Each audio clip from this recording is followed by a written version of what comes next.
welcome to the She Shoots podcast, Women Empowering Women in the Shooting Community, Season 3, Episode 33, High Caliber Mindset, covering the theme of mentors and coaches. My name is Regina Ruiz-Ordóñez, and I'm from the Canadian University Shooting Federation.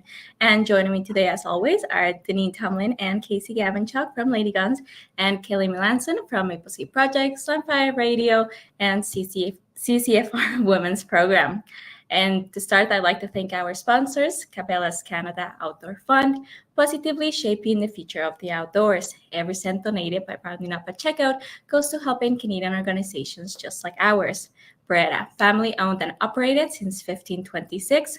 Vortex, the best in optics, and Canada First Ammo. If you have any questions or comments throughout the show, make sure to leave them in the chat box below. Doing so will automatically enter you in the draw for today's giveaways. Today we have a She Shoots t-shirt and a Canada First Ammo prize pack. So that's it for me. On to Kelly and Deneen to introduce our guest for today. Thank you very much, Regina. Hey, Kelly, and hey, everyone that's watching tonight. We are so excited. We have the lovely Chloé Gagnon joining us again. And I say again because she was our guest on episode 16. And the episode was so popular that we had to invite you back, Chloé.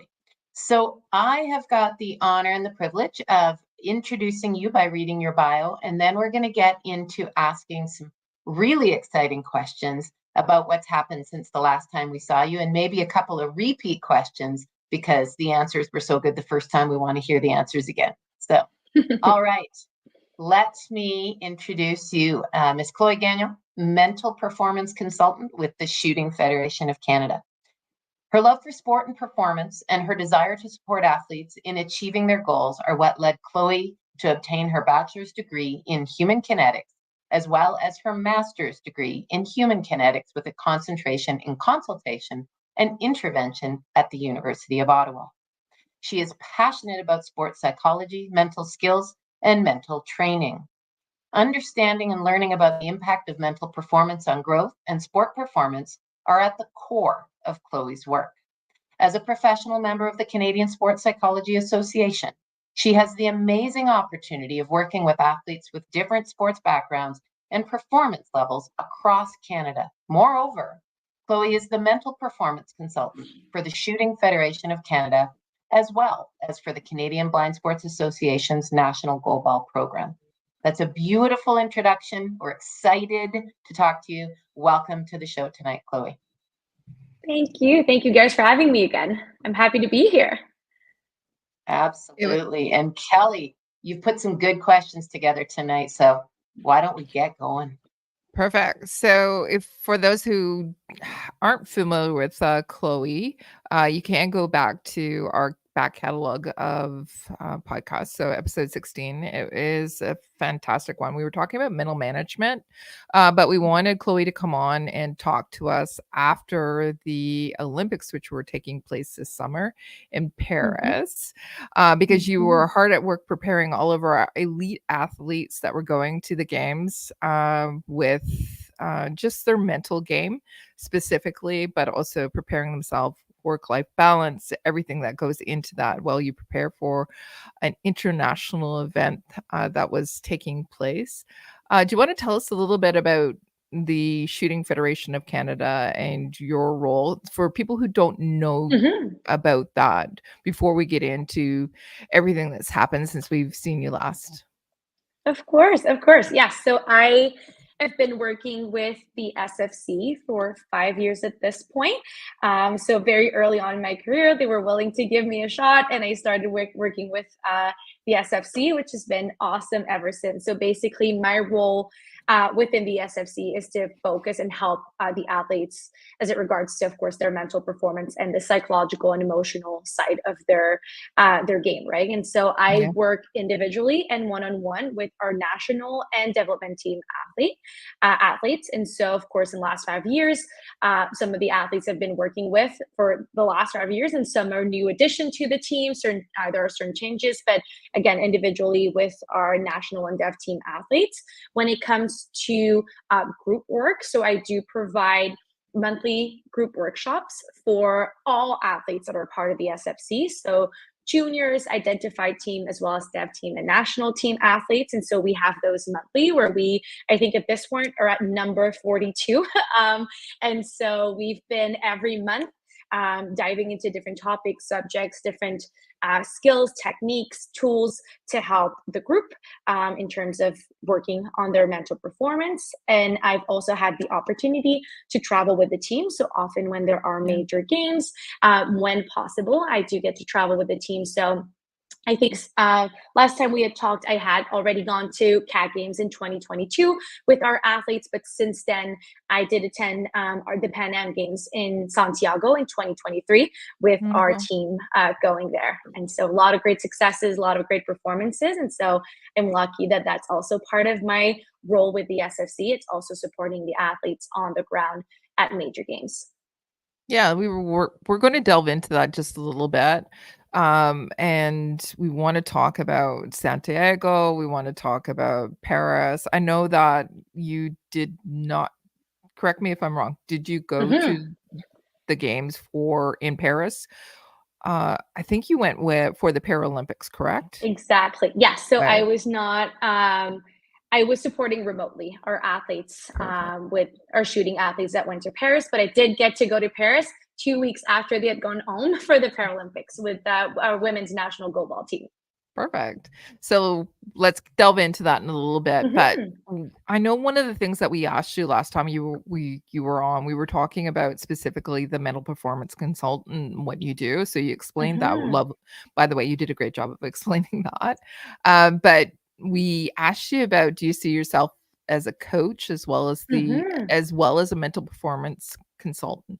Do you see yourself as somebody who helps our athletes and coaches them through those mental blocks or those obstacles or getting through those everyday stumbling blocks that they may see, whether it's in a competition or prior to a competition?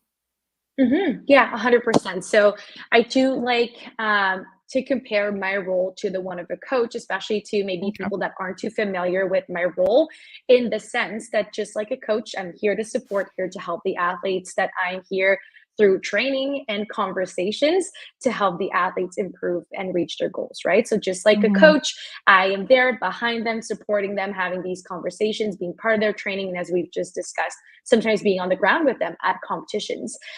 It's important though to keep in mind that there's a little nuance to that, where I am not a technical coach though, right? So my role is similar to a coach in the sense that often when we think of psychology, we do think of those very traditional one-on-one meetings and sitting down in a room. And my role as an MPC sometimes looks just like that, but also sometimes looks like me being on the ground with you, or at the practice, or at the game, at the match, whatever it may be, right? But again, I'm not in no way a technical coach. I work really closely with the coaches. And so that's how we really optimize all of our interventions, right? Making sure that we're all aligned and working really well with the athletes. I do not provide any feedback on the technical, tactical, or even physical side of the performance. That's, of course, in the coach's hands. Sometimes what I'll do, though, is ask questions for reflection, right? So without being the expert from a technical or tactical side, but sometimes just asking questions as to why did we choose to do one thing over the other? Why did we choose this game plan or match plan or whatever it may have been? But other than that, again, my role is similar to a coach in terms of approach, but I am in no way a technical coach. And I think that's important for us MPCs that are lucky enough to be really integrated with different teams and athletes, to know that difference and know kind of that limit and boundary of, we're here, we're with the team, our approach is similar. But again, we know the coach's role and respect that and encourage that, and also knowing what our expertise is, which is on really the psychological, mental, and emotional side of the performance. Yeah. I would love to ask a question just with regards to that before we get into some of the new stuff. So Chloé, when you're working with these other coaches, they obviously work with the athlete and they create a game plan because they're headed towards a particular set of games or goals or events. Do you work in advance with that coaching team to work with a plan, the preparation, and then adjust and modify? Like you're working with the athlete the entire time? Yes. Yeah. So I would say, of course, it's very important for me to collaborate with the coaches. And so that work does start way ahead of time, right? And it's to make sure that, again, all of our approaches are aligned, right? Because if I'm looking at a mental performance plan and the coach has their technical and tactical plan, and if those don't align, then we're only putting the athlete in a position where they might be confused, not knowing what to do, where to turn, what to prioritize, right? So it's really important that it's all super aligned. And so often we will work together as a team where everybody, again, will focus on their own areas and provide insight and feedback around that area specifically, so that together, when we put all the pieces together, then we do create this amazing plan that includes, again, the physical preparation, the technical aspects, the tactical aspects, and especially decisions, but also the mental preparation, but also the mental skills and tool that will be needed during the match as well. And so we make sure that all of that aligns, because it would be very difficult for the athletes to be able to do a good job if, when in our conversations we're saying, let's do this here, and then the coach says, no, at this moment I want you to do this. And so it'd be very hard for them to be really focused and not be distracted and be at their best. So we always want to make sure that all that aligns and that we work together as best as we can with the time that we have and the resources that we have as well. Perfect. Thank you very much. And I think that segues really well into the prep time for things like the Paris Olympics, the Paralympics, the games in Santiago. How long were you working with these athletes before their performances? Yeah. So that's a very interesting question. Again, I've been lucky enough to have worked with the program for many years at this point.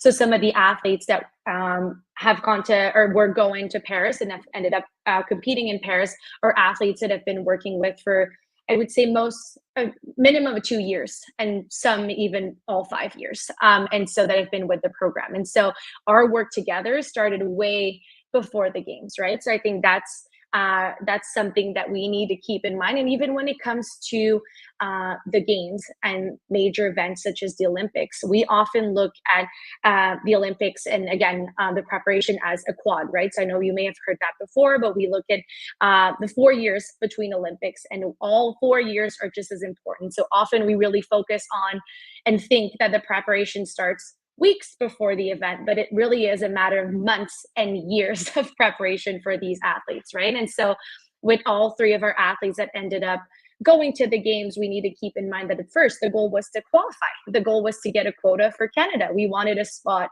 at the games, right? And so again, it wasn't only these 3 athletes' goals, but also everybody and a lot of the athletes that are part of the national and development program, right? And so the first step is to get qualifying opportunities where we can win a spot for Canada in a certain event. So that's always kind of the lead up. And then after that, once we've won our 3 quotas and our 3 spots, then trials come around where now you have to win your spot to the Olympics. So now the next step is preparing for that, right? What that will be like, competing against your teammates to be the one that gets to go to the games. And then after that, you really are focused on Paris. And so again, Paris is always kind of at the back of your mind, but you really do have to go step by step, because you can't overlook the qualifying process or even trials. You have to really go step by step while still knowing that, again, Paris or the Olympics is the goal and is what we're going and working towards. But we need to acknowledge that in terms of preparation, there are really important steps that we need to consider as well, important events that come way before the games. Love that. You're on mute, Kelly. Sorry, I had to mute my microphone while my dogs were barking out the door when somebody came in. I apologize. No worries. Shannon Westlake was on our show a couple of episodes. Well, it was more than a couple. She was talking about qualifying as well, and the step process. So it is not something that just happens overnight, obviously. Yeah. It's something that our athletes work towards. It's the long-term plan, what they're working towards. There are the shorter term goals that they're trying to achieve so they can actually get to those international events like Santiago, like the Commonwealth Games, and then also onto the Olympics too. So it's really interesting to see the process, and then the process, how it's supported by you, and trying to keep that motivation to continue and to fine tune it as well. along the Mhm. way. How often do you find that you have to change those plans? And update Mm. them? Because Mhm. again, it's a 4-year plan, correct? So Yes. you want to talk about Yeah. that a little bit? Yeah, for sure. Yeah, that's a great question. I'd say like one thing that's super important is to always be willing to be flexible and adaptable because, as we know, very rarely do we end up following plan A. We sometimes have to go to B and C and D. And for some athletes, again, qualifying opportunities go down to the very last one until we get our Mhm. spot. And for some, it's earlier on. And so I think flexibility is very important and being adaptable. I don't think there's like a set number of changes or that you make to your plan. I think it's more so having this kind of this vision and this guide, like this goal that will guide your efforts and your choices and behaviors throughout the 4 years, while still knowing that you can take different paths to get there, right? So I think it's always important to know, okay, this is the end goal, this is where I want to be. Here are, again, some important steps to get there, but also knowing there might be a time where I planned attending a certain Mhm. competition, and now from a physical standpoint, I need to take a break, and that's okay, right? Because often there are other opportunities, or being willing to listen to your body and your mind and what you need. So of course there will be multiple changes. I'd say often, like, our athletes, of course, have been part of this sport for multiple years, multiple quads. So they kind of know what things usually look like in terms of time commitment and competitions. And usually qualifying events happen at similar times in a year in a quad, right? So usually the year before, super busy before the Olympics, the year after is quieter, right? So they kind of know. So I'd say usually their plans are really good in the sense that they very rarely need to make major changes, right? It's often just little tweaks, and you need to adapt a little bit throughout the way. But usually they're really good at looking ahead and planning for the next year, but also they're great at also asking for help and support. And that's why us, the ISC, and part of the team and staff around them are there to guide them and help them along the way. And knowing, again, that there are multiple ways to get there. All requires a lot of effort and time. But as long as we're willing to put in that, then you can for sure achieve your goal. Yeah. Can I ask about over the past 4 years, there's been some significant things that have impacted not just sports and the Olympics and the goal towards that. So we had a pandemic, obviously, it's 2024. 4 years ago, it was 2020. And that's when the pandemic just actually started. So again, when we're talking about being fluid and having to adapt, obviously, the whole entire world had to adapt to that. But we also have some challenges within our own country with specifically the shooting sports and how Mhm. that has also impacted. I think we talked about that a little bit last time that you were on the show. Have we had to make some changes specifically because of some of those challenges that we've seen here within our country? Hmm. Yes, I'd say for sure when it came to COVID or any type of like major events, of course, changes are needed. Mhm. I know for one, again, with COVID, the Tokyo Olympics were supposed to be in 2020, ended up being in 2021. So technically, we had a 3-year quad. So 3 years to prepare for Paris. So of course, that was quite significant. Especially, if I remember correctly, it feels like it was years ago, but also yesterday. But I think 2021 was still a very hard year for competition. Yeah. A lot of competitions weren't happening. Athletes training still with masks on, and like the social distancing and all that, right? So of course, we really had to make a lot of changes. I think what I've noticed most, not so much in terms of what the changes we had to do, but more so in terms of what would then be really priority, right? So when you're not able to compete as often as you'd like, then you really Yeah. know that in your preparation for Paris, you want to make a point of traveling and competing, for example, right? Or if you know that you may not have access to training or practicing the way you would want it to, or had been able to, then that being really a priority for the next few years, right? So that's really what I've seen, again, with shooting, but with all the other sports I work with, again, with I'm going for with goalball as well to the Paralympics. It really is about not so much focusing on what we had to change, but more so it really helped us really identify what was key and most important. The And priorities. also, when things were back to normal-ish, what were the things at that point that we really wanted to do? So again, lack of competition, that was one of the first things I think that everybody wanted to prioritize in preparation for Santiago and Paris, was getting those matches in, because that was not possible the quad before, the year before, right? So I think it just really shifted our focus, and just maybe more so kind of narrowed it to really what really mattered and what we had missed, and making a point of doing those things in our preparation for Paris. So one of the questions we were prepared to ask, you've kind of answered on both your role in preparation and how did they prepare. They had a compressed planning time, and you kind of identified the gaps that were created by the pandemic to be able to focus and really give them opportunity to practice or work in those areas. So a couple of things come to mind. You're doing remote support, and the athletes are now ready and they go off to Paris. So what does remote support look like? And was there a significant difference after having a 3-year quad with these athletes to a 4-year quad? Yeah. So I would say that's a good question. So of course, even when it comes to, again, remote work, it looked differently, but for each of the athletes. And so one thing that's super important to me is really make sure that I tailor my approach to the athlete's needs. And so for some, it's kind of I'll reach out if I need anything. And for others, like, we have a set plan of checking in at certain points and me being there and being in contact more often. And both are okay, right? Both work well as long as it aligns with, again, the athlete's plan. And so that's something that we prepare ahead of time, even what it's going to look like while being there. So of course, one thing that we had to keep in mind with Paris was the fact that they were 6 hours ahead of me. So we always, again, from a logistics standpoint, I try to make myself as available as possible. So that means keeping my phone on throughout the night if anything comes up. Gladly, no last minute crisis that we had to deal with, but just being available that way. But I would say, again, it's often just through texts and calls if needed, communication with the coaches as well if possible.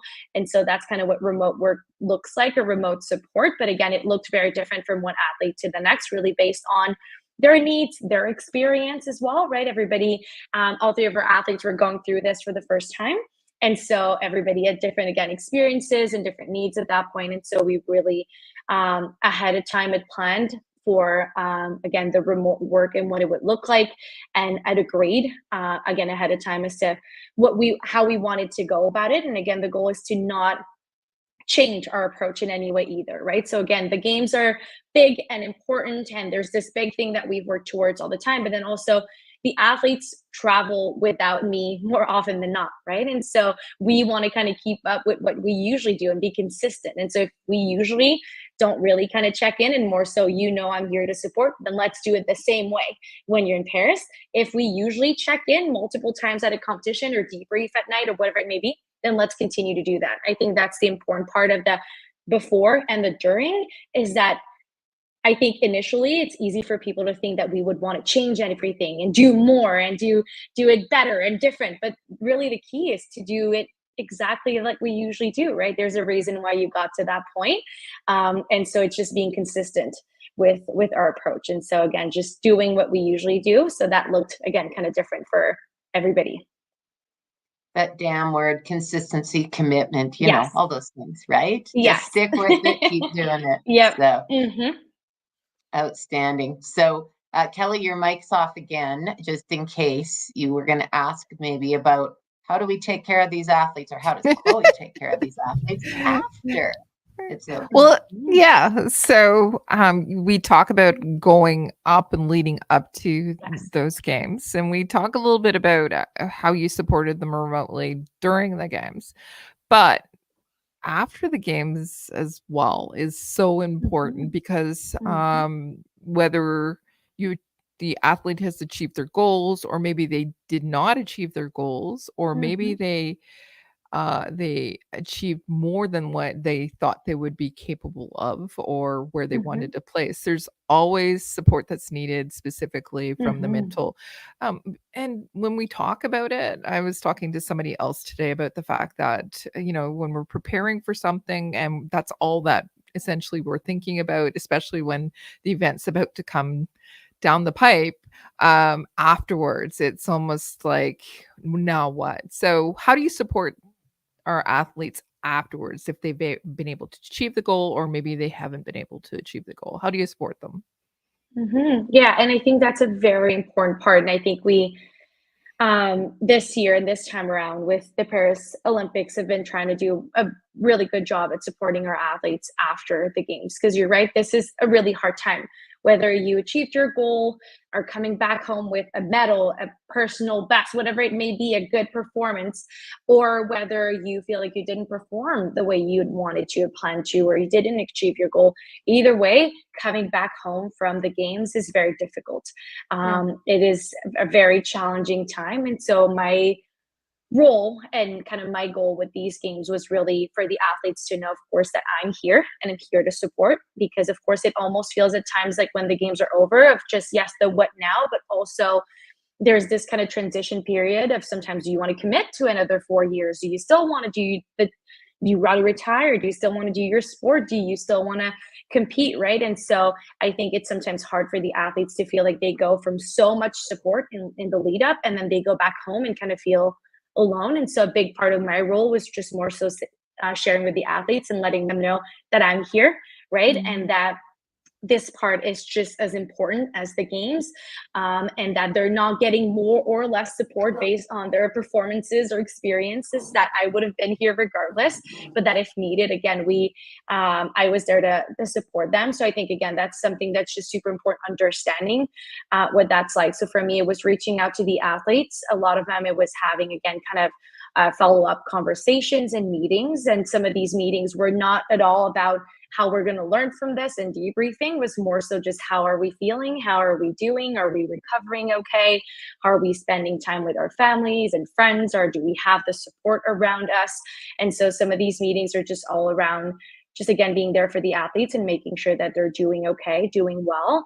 I would say, of course, from a psychological side, my role as well is to make sure that I educate the athletes as part of what kind of the process is like post games, and also what they should pay attention to from an emotional standpoint, mood standpoint, mental health as well. So just kind of paying attention to certain signs or symptoms and really being okay and open to that and accepting that that's part of the process, and also sharing with them the resources that are available. So of course, me being one of them, but we have great organizations in Canada that are there to support the athletes specifically post game. So Game Plan being one of them. I don't know if you've heard of that organization, but it really is all about mental health in athletes, and they do a great job at supporting our athletes post game. So again, a big part of my role is being there, but also making sure that our athletes are aware of all the resources available, that they have the right support around them, and then of course that they're willing to just give themselves time to process the emotions that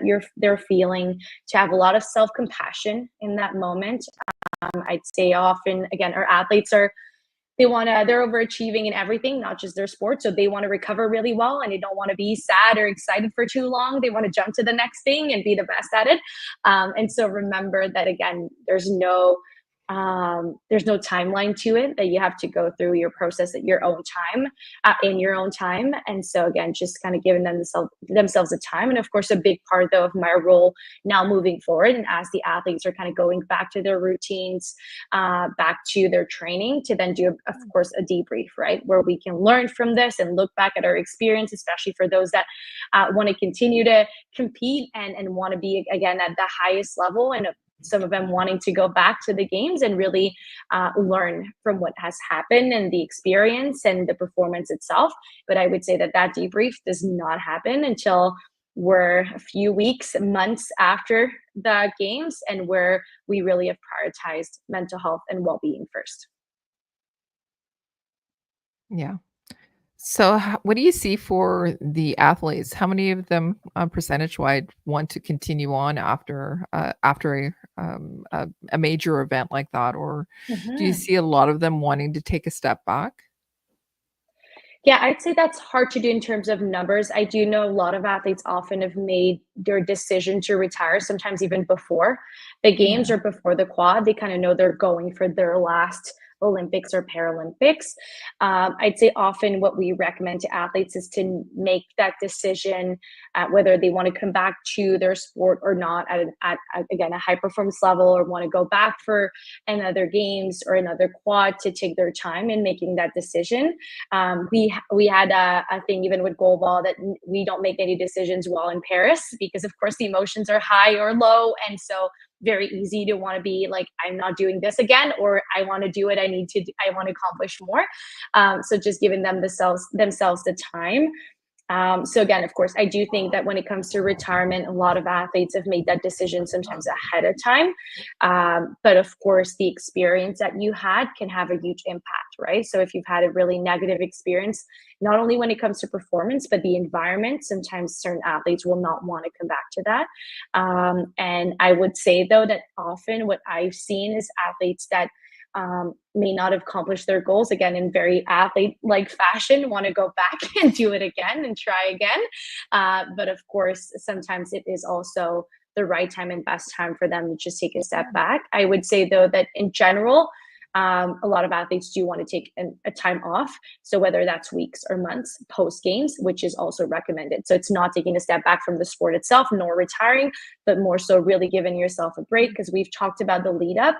It is a lot, right? So we've talked about Pan Ams and trials and the games, but also even in that time frame, which is, I think was it like 7 months, some of them had attended at least 1 or 2 World Cups and other international competitions, plus local matches, plus training camps, plus training. So again, whether you choose to come back or not, it is important to just take a break so that your mind and body can really recover from just the busy year that you've had and the really big experience of the major games.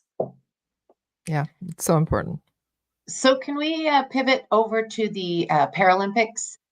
You had the chance to travel in that case. So how different was your role as a mental performance consultant from going remote and then a few weeks later showing up and being physically on site? Share a little bit of that with us. Yes. So of course, it is very different, right? So it's, again, we talk logistics when you're on the ground and with the athletes, and of course you're with them all the time, right? So I was lucky enough to even I had like an AAO cred, which is field of play. So I was also living and residing in the village. So I was with the athletes from breakfast to dinner, practice, competition, everything in between, right? And so, of course, very different when it comes to even having access to the athletes. Very different when you're there compared to when you're waiting for a text back or a call or having to schedule it, right? It, of course, allows for a lot more conversations, whether we take the time to sit down or not. It's easier to check in with our athletes when, again, you're just going to lunch with them. And so, of course, makes my job in a way a bit easier when I can be on the ground. I do think that there is value in being on site and with the athletes. Sometimes, again, not something that's possible or even in our hands when it comes to even our organization. So when it comes to Paralympics and Olympics, the Olympic or Paralympic committee will basically give you the amount of spots and accreditations that you will have access to for the team, right? So if they say you can bring 2 staff, then it's 2, right? If they say you can bring 5, then it's 5. And so that's kind of what happened with goalball, was that we had 4 accreditations, which allowed me to join the team. And so again, you have access to a lot more information, sometimes just even in the morning asking how they slept, right? But little things like that where you now know a lot more than when you're remote. And so, of course, you have access to a lot more information. One thing too that's helpful is that I now have access to my own observations and perceptions, whereas when I'm remote, I'm solely relying on the athletes and sometimes the coaches, right? And so they are reporting events or situations or how they're feeling based on, again, their own perception, how they felt and how they perceived the event to happen. Whereas when I'm there, I can also have kind of, again, my own perception, my own observations. And so that helps me, of course, when it comes to doing my job, right? When it comes to changes or like being able to see athletes' responses or behaviors or how they're doing it, really, of course, makes my job that much easier when I have access to, again, the information being there and seeing it for myself. So very different. Again, sometimes when it comes to traveling, even when it comes to shooting, it's not a matter of if we want to or not, but more so can we and can we not. And so in this case, I had to support remotely. I will say though that when it comes to goalball and the Paralympics, I travel with them all year long. So every competition in the last 4 years I have attended, every training camp. And so I am very integrated with the team. So we do have a routine in place. Whereas when it comes to shooting, I travel with them maybe once or twice a year, but they often travel without me. So sometimes it makes a bit more sense, again, when it comes to consistency, for me to not be on the ground, because that's kind of what we're most used to. Wonderful. So what about, we've talked a lot about the games, and I know that in our previous call, there was a lot of interest in the mind, body connection, the preparation.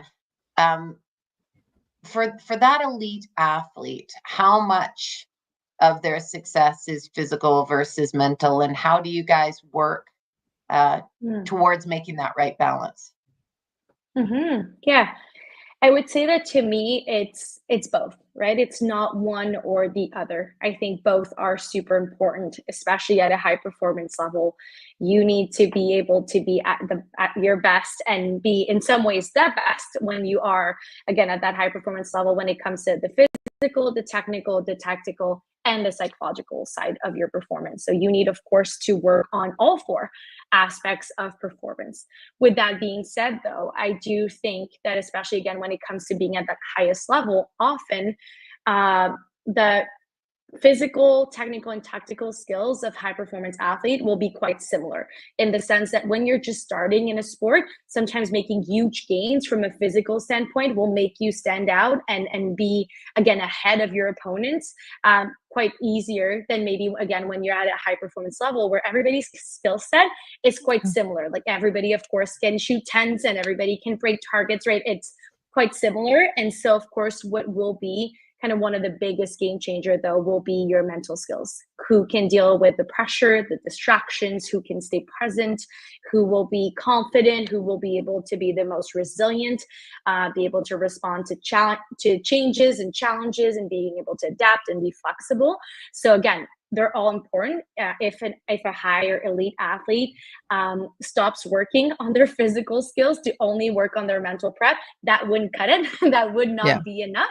With that being said, though, can it be the thing that sets you apart, especially at that high performance level? 100%. What about those people who are just trying, that they're not at the elite level? And you talked about it a little bit. Those people who are just starting out, you'll see them with the learning curve that is accelerated. But for those of us who love our sport and will be out there, whether it's through an IPSC match or it's a PRS match, or it's something that is not on the elite level. However, there are others around us who are very much at the same level. So the mental piece of it, how important is it for us as just everyday shooters, or those that are going to provincial matches, or even just national matches, not just national, but if we're going to the nationals here in Canada, for, like, say, for example, IPSC, the mental piece of it, how can we find that balance? Yeah, I would say it is just as important. It might just look a little bit different, right? When it comes to, again, depending on what your goals are. But of course, whether you are a recreational athlete, whether you are a competitive athlete, elite athlete, there's a lot of benefits in working on your mental performance. So of course, as we said, if you're just starting in a sport or in your sport, or you're still, again, trying to make huge gains when it comes to the technical side of it all, or the physical side, we need to keep in mind that your mental skills will support that. So the mental skills might not be the biggest, like, game changer, the biggest difference maker when it comes to while you're out there and shooting, but when it comes to your progress, they will be key, right? So things as, for example, motivation, right? Or just when to train, what to train, and feeling like you wanted to train, understanding what your why is, like why you're shooting. And especially if you're in a competitive event, but you're in there and you're shooting because you love it. It's important to reconnect with that, right? And remember that that's why you're here, because in that environment, very easy to start comparing yourself to others or start feeling like you need to do more or be the best, right?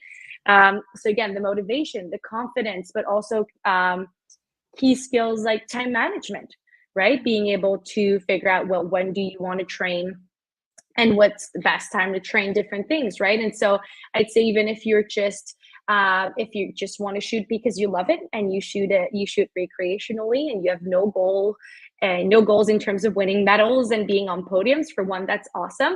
But then also your mental skills are also going to allow you to be able to enjoy what you do and see growth and progress, because they're going to support that. So you might prioritize the physical side or the technical side, but by still working on your mental skills, it will again allow you to see that growth and progress.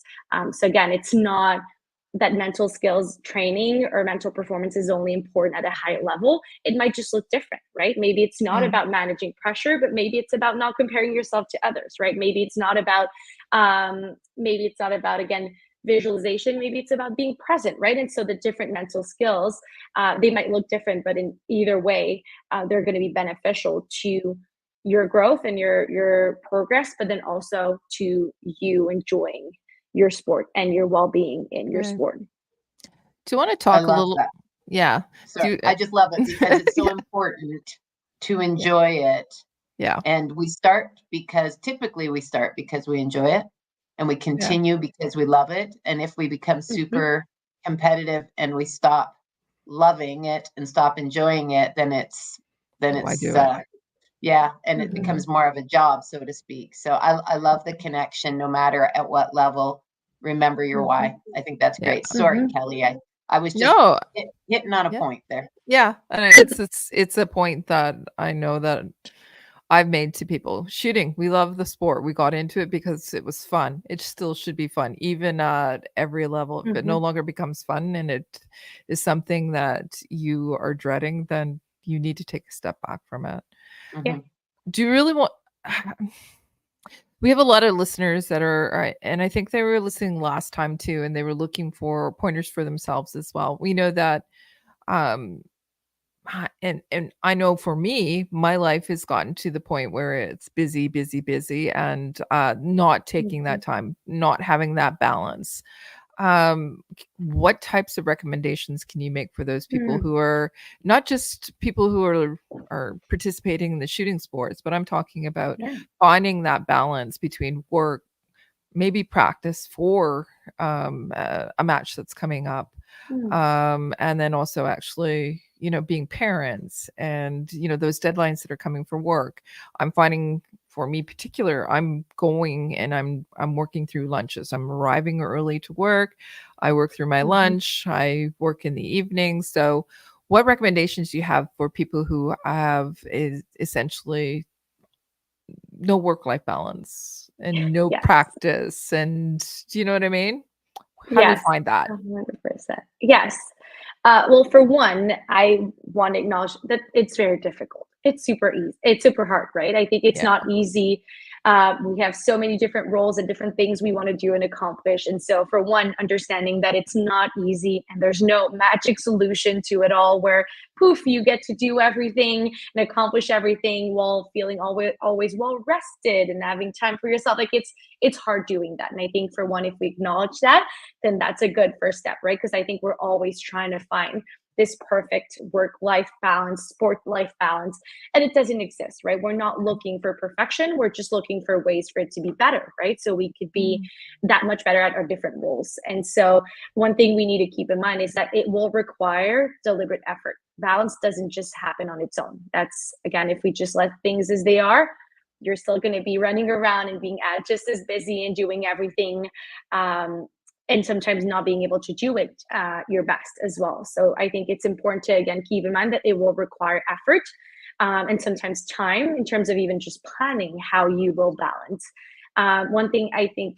before even going into specific tips and tricks, one thing I'd say to keep in mind is that balance doesn't mean that everything has to be equal, right? So it doesn't mean that you're looking at a day and it's 2 hours for this and 2 hours for that and 2 hours for that, right? It could be balance could be 15 minutes of self-care and 8 hours of work, and that's still balance, right? We need to keep that in mind, that it doesn't have to be equal. Again, balance doesn't mean perfect, and it's not a one size fits all. So what balance will look like to me might be different than what it looks like and to you and to everybody, right? So I think we need to keep that in mind, because we often hear people being like, I do this, you should just try this. But again, doesn't mean that it works, right? I again work with a lot of athletes that are parents, and sometimes we talk recovery and sleep, and for them sleep's just not an option with a newborn, right? And so sometimes we have to work around what it looks like and what your reality is. So it's not a one size fits all. So there are a few things I would say, again, tips and tricks when it comes to the work life, sport life, just life balance. So for one, it comes, of course, to time management and prioritizing, right? Really identifying what your values are and what's important to you.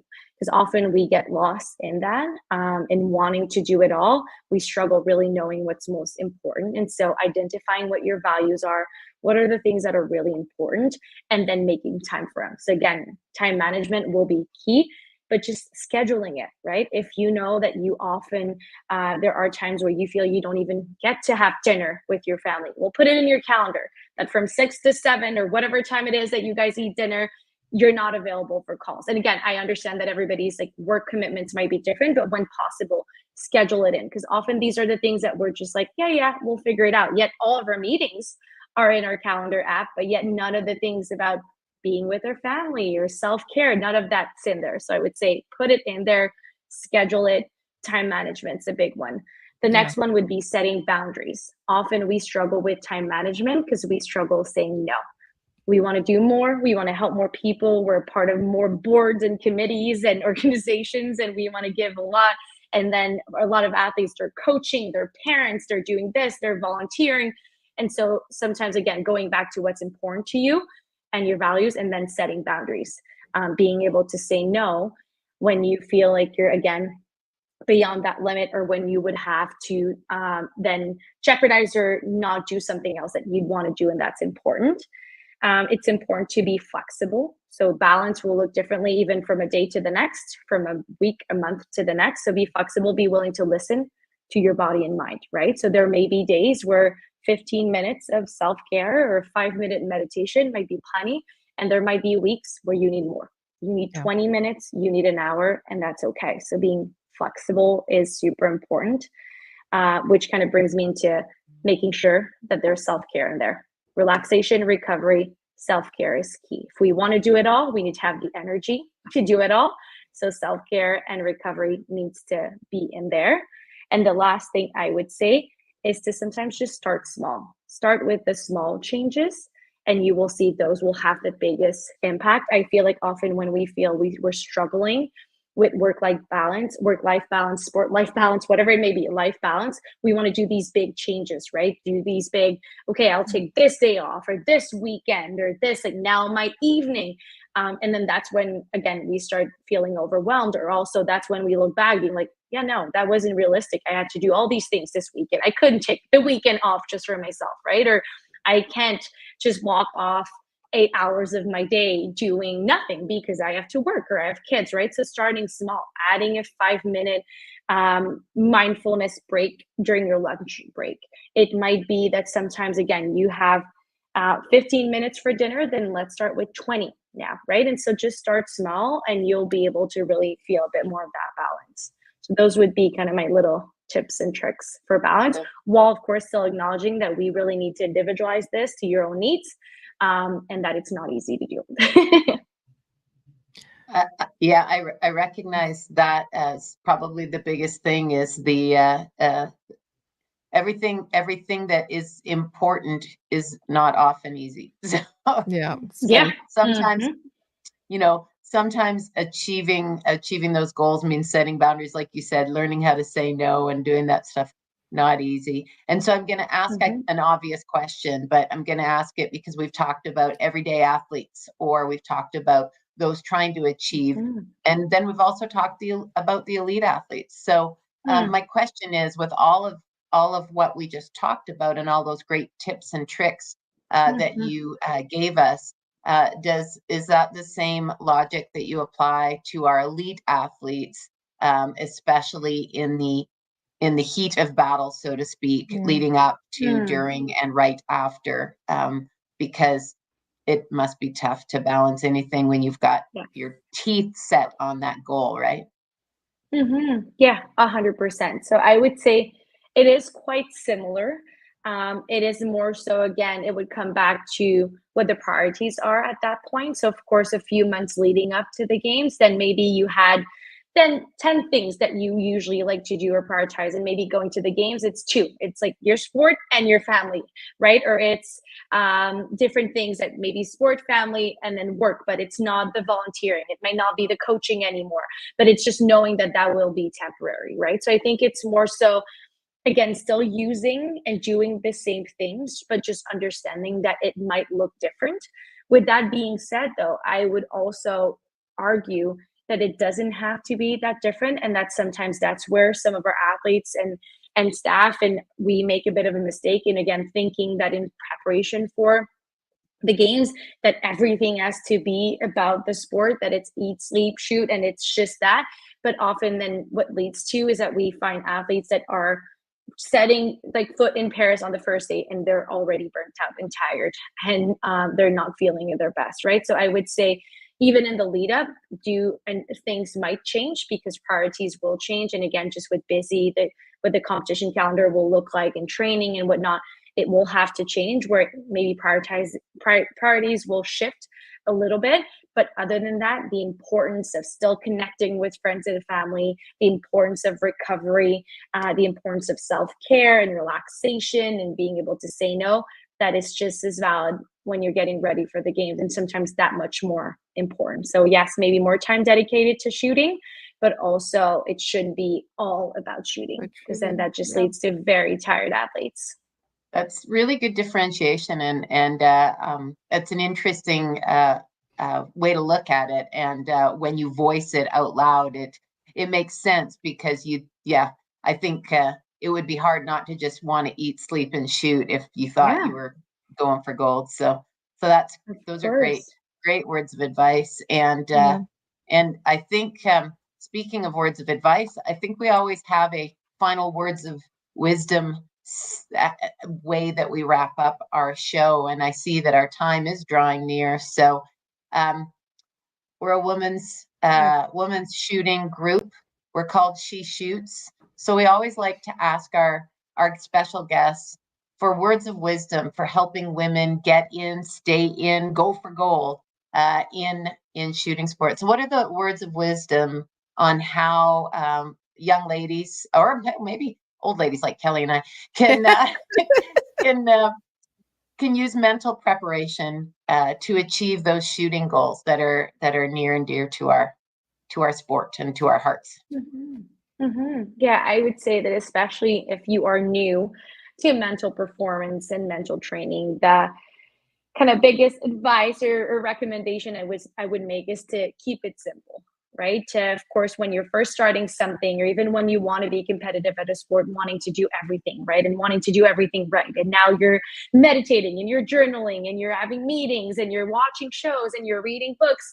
But knowing that again, with the consistency, like we want for you to be able to work on these skills for a long time, right? And not just being super motivated to do so for a week or two. And so I would say just keeping it simple. I think the key is really establishing good habits from the start. And so it might be, again, those small little changes, but just great habits that you will be able to rely on for all of your career. And again, I think understanding how important the mental side is, whether mental health or mental performance, how both are super important. Working on building your self-awareness, I think, would be key. And again, as keeping it simple, just understanding who you are, how you respond to things, how you feel about things, we've talked about what your why is, what your values are. So really building that self-awareness.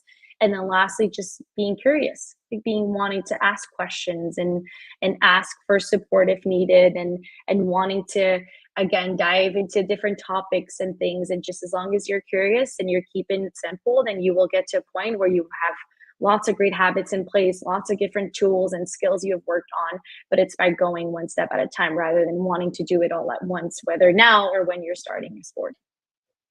Right. Keep it simple. Great Yeah. words of great words of advice. Well, Kelly, what else have we got to ask? Or are we gonna flip it over to the ladies and ask some other questions? Well, before we do, Chloe, if people want to contact you, if they have questions for you, how can they get a hold of you? Yeah, so you can send me an email at Gagnon, which is my last name, GAGNON.MPC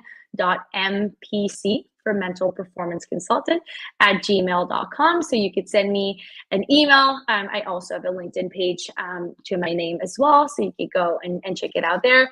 But other than that, again, emails, and then feel free to reach out. I'm always happy to answer questions or share my insight and expertise. So always just feel free to reach out. Oh, wonderful. Or they can contact us here at the show and we'll put them in contact as well. So perfect. Thanks again, Chloe, for coming on. Always great to have you here. We don't do a lot of repeat customers, so it was fantastic to have you on. And again, I think that we could probably fill at least another hour, or maybe two, with everything that you have to offer, especially with just helping our elite athletes, those of us that are not so elite, and just anybody who's just an everyday who wants to find some balance in their life too. So thanks for coming on again. Thank you. Yes, thank you guys very much. And we have some questions that came in from our viewers, so we're going to flip that over to the ladies to take us through, and hopefully you've got some answers for our viewers tonight. Yeah. Sounds great. So I will be doing that for this time. So we got a question from Wen Van Cleve. She's asking can you give us a brief idea of what you would do with an athlete pre-competition, like talking things through or visualization or some kind of pre-performance routine? Yeah, sure. So I would say, when it comes to my role, I will help and support the athletes through in terms of building that routine, right? Building what that preparation will look like.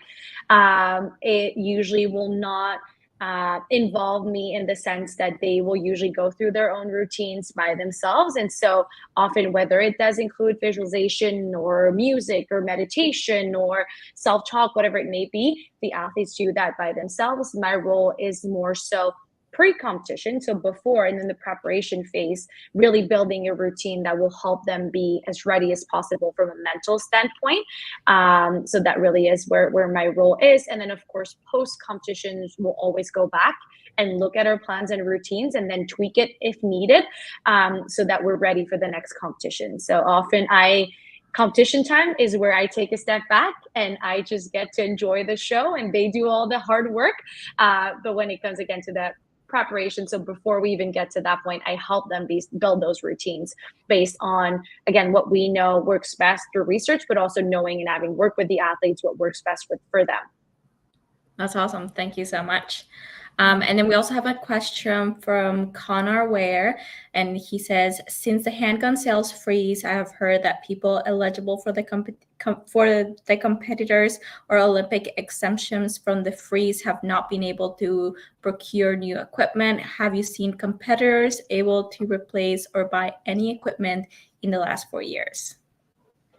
So that's a good question. I am not the most knowledgeable in this area. Again, focus more so on the psychological and emotional side. I do know, of course, that that has been a topic of conversation and a challenge for some of our athletes. But in terms of the logistics or what really has went down, and not something that I'm too well versed in. Yeah, no, that's totally fair. Thank you so much for answering that question. Other than that, that's all the questions that we have for you today from our live listeners. But yeah, if there's anybody that's listening outside of the live time today, as Chloe mentioned, you can always reach out to her, and then they'll be happy to answer your questions. Other than that, thanks so much again, Chloe. And then I will move on to the prize portion. So since we only had Wen and Connor comment today, I'm going to kind of leave it up to you guys. Do you want a prize or do you want us to save them till next time? So I'll kind of like maybe just send us a message through Facebook and then on what you decide. Like I said, we have the She Shoots t-shirt and a kind of the first ammo prize pack. If you want one, send the to contact Deneen from Lady Guns through Facebook, and then we can send you that. There's no point on us going through the number generator for doing that today. Yeah. Okay. So other than that, I guess we can move on to our announcements for today, if I can find my list. Okay, so for the CUSF, as always, if you're interested in volunteering for the CUSF, just send us a quick email at submissions@cusf.ca and just explain what you're interested and kind of like any idea of what you might want to do with the CUSF. Anybody's welcome. We're always looking for help, so that's always good. And then other than that, if you are a student at a Canadian university that doesn't currently have a firearms club, also send us an email at submissions@cusf.ca and we can help you with getting a club started. That's all for the CUSF. Kelly and Maple Seed. So we still have a couple of events that are happening here in the Ontario region up until and including November the 15th. Look for it on our website. Go to mapleseedrifleman.com. Just to let you know that we are actually already planning our 2025 calendar season. So reach out to info@mapleseedrifleman.com. If you or your club are interested in having a clinic or an event, we would love to chat with you. So our events are regionally run. So if it goes to the info email address, I'll distribute it to whichever region you are from. So just let us know if you're in Ontario or if you're in Manitoba or BC, and we'll send that out to the regional coordinators there. So yeah. What about you, Deneen? What's going on with Lady Seed? Lady Guns. I've got Maple Seed on the brain. That's okay. No worries. I'm gonna say it's hunting season. It's always shooting season. Find some mentored opportunities if you're interested. Check out with your university clubs. Check out with your wildlife associations. There's mentoring opportunities to have an experience and take it from. If you're interested, of course, take it from the gun range and out into the field. So. That's where my brain is right now. I've got bird dogs that are happy to be that. But what I'd like to use a little bit of my time here to do is to say thank you to the Shooting Edge in Calgary. Yeah, we lost the Shooting Edge to a lot of things, and what I mean by that is the unfortunate situations that JR and his family faced. And that business faced. Unfortunately, they had to close the doors after 25 years. Huge supporter of the shooting sports industry, the hunting industry, huge supporter of Lady Guns, huge supporter of She Shoots, and just great people.